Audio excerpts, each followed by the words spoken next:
senden güzel eseri sensen. Mənsə yolda deli sərsəm, düşünürdüm sen gelersen. Toxunmusan ən dərindən, mənim ölümüm əllərindən.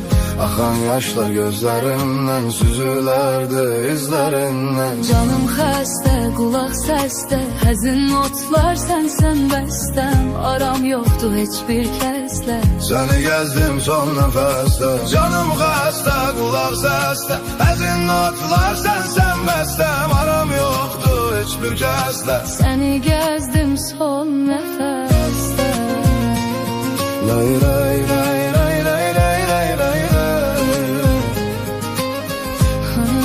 Son nəfəsdə.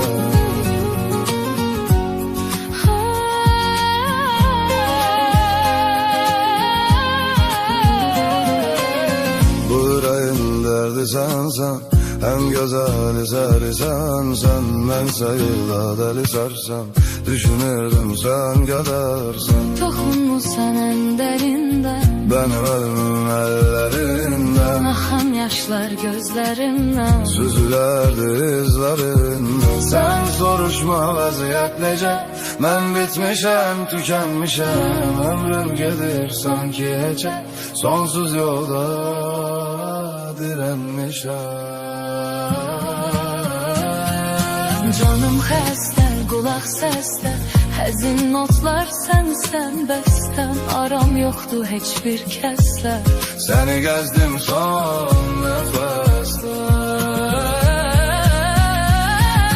Canım xəstə, qulaq səsdə, həzin notlar sənsən bəstəm. aram yoxdur heç bir kəslə, səni gəzdim son nəfəsdə.